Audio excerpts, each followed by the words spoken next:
Hi there, welcome to GridMate Learning Channel. We are continuing the demo for GridMate Cockpit.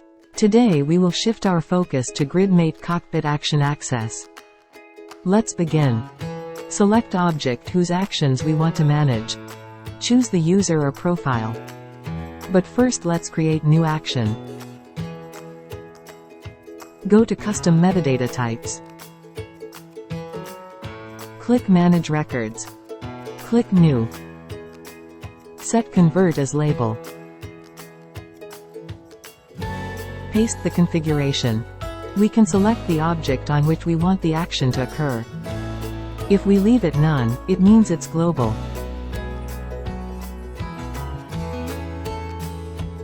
Let's reload.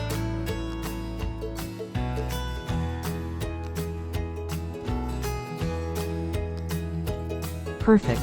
Let's enable this action on the opportunity object.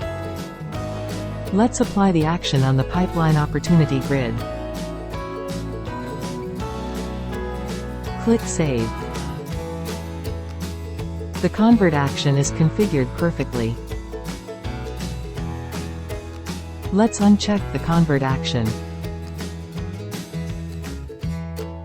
Reload the page. The convert action is no longer available.